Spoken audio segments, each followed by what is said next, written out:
अस्सलाम वालेकुम स्टूडेंट्स, चांद अकील है, lecture in English in higher education department. बेटा एमके प्रिपरेशंस के प्लेटफॉर्म से मैं आपसे मुखातिब हूँ।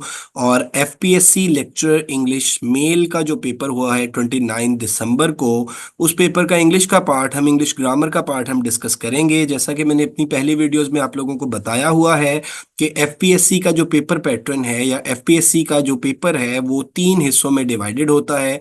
50 मार्क्स सब्जेक्ट के होते हैं, 20 मार्क्स जो है वो जनरल इंग्लिश के, इंग्लिश ग्रामर या फंक्शनल इंग्लिश हम उसको बोल सकते हैं।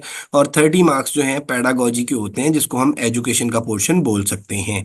तो ये पेपर जो है, इसमें भी 50 मार्क्स जो है वो इंग्लिश लिटरेचर और लिंग्विस्टिक्स के थे, 20 मार्क्स जो हैं वो ग्रामर के थे, और 30 मार्क्स जो हैं वो पैडागॉजी के थे। तो हम डिस्कस करेंगे मेरा बेटा इस वीडियो में जो इंग्लिश ग्रामर का पार्ट था लेक्चर इंग्लिश मेल के इस पेपर में, जो 29 दिसंबर को हुआ। वीडियो स्टार्ट करने से पहले, पेपर स्टार्ट करने से पहले मैं आपको बताता चलूं कि लेक्चर फीमेल का जो एग्ज़ाम है वो अभी कंडक्ट होना है, और hope so it's going to be conducted in March. तो इसके लिए हमारा न्यू सेशन स्टार्ट होने जा रहा है। And if you are interested to join this session तो आप हमारे गिवन नंबर्स पे कांटेक्ट कर सकते हैं। Let's discuss the paper.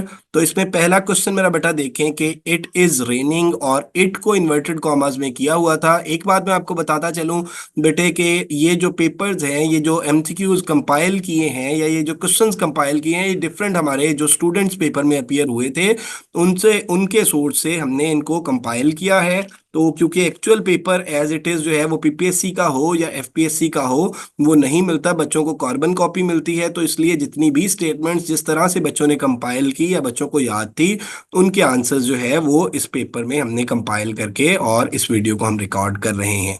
तो पहला क्वेश्चन देखें, it is raining, it inverted commas में है। तो इट को उन्होंने पूछा हुआ था इसमें कि इट क्या है, इट इम्पर्सनल प्रोनाउन है। अब देखिए, पर्सनल प्रोनाउन में फर्स्ट पर्सन, सेकंड पर्सन और थर्ड पर्सन, फर्स्ट पर्सन में आई और वी, सेकंड पर्सन में यू, और थर्ड पर्सन में ही, शी, इट, दे वगैरह आते हैं। तो यहाँ पे इम्पर्सनल प्रोनाउन की ऑप्शन मौजूद थी। तो इम्पर्सनल प्रोनाउन। उसके बाद देखें जी, एवरी इज एडजेक्टिव। एवरी जो है ये प्रोनाउन भी है और एडजेक्टिव भी है, तो ये डिस्ट्रीब्यूटिव एडजेक्टिव होगा।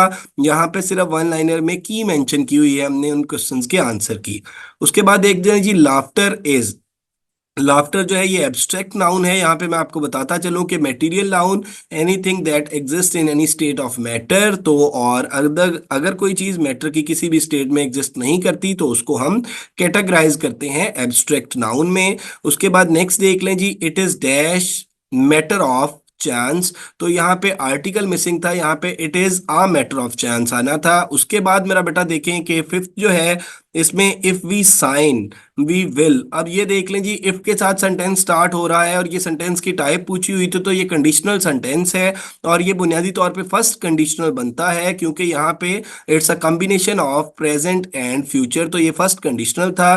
देन नेक्स्ट देख लें जी, I will go to look for new job. यहाँ पे प्रेपोजिशन रिक्वायर्ड थी तो फॉर प्रेपोजिशन आएगी। उसके बाद देखें जी, ब्यूटीफुल जो है इसका एंटोनिम पूछा हुआ था, तो मीगर की, मीगर जो है वो ऑर्डिनरी की सेंस में आ जाता है। ब्यूटीफुल कैन बी मेरा बेटा अट्रैक्टिव, फैसिनेटिंग, एक्स्ट्राऑर्डिनरी। तो मीगर इसका एंटोनिम बनता था गिवन वर्ड्स में। और इसके बाद antonym of furious, antonym of furious जो है मेरा बेटा वो काम के उसमें आता है। और देन देखें जी, मीनिंग ऑफ डांटलेस, डांटलेस जो है वो फियरलेस या ब्रेव के उसमें आ जाएगा। और he had just left the factory when the fire broke out. ये कॉम्बिनेशन का सेंटेंस था और यहाँ पे जस्ट आना था। और वैसे बुनियादी तौर पे आप देख लें कि ये कॉम्बिनेशन है, और व्हेन, आफ्टर, बिफोर जब आ जाते हैं तो पहले हिस्से में पास्ट परफेक्ट होता है और दूसरे हिस्से में पास्ट इंडेफिनेट होता है। और उसके बाद देखें जी, ये सेंटेंस नंबर 11 जो है, question number 11, he wants to soar high in the sky. तो soar high in the sky में ये क्विकली, क्विकली या रैपिडली जो है, कोई मतलब बहुत ही क्विकली या रैपिडली किसी उसको अचीव करे किसी डेस्टिनेशन को, तो उस सेंस में आ जाएगा soar high in the sky. तो यहाँ पे मिसिंग जो थी, इसमें सोअर आना था, या जो करेक्ट ऑप्शन थी वो सोअर आना था। नेक्स्ट देखें इसके बाद,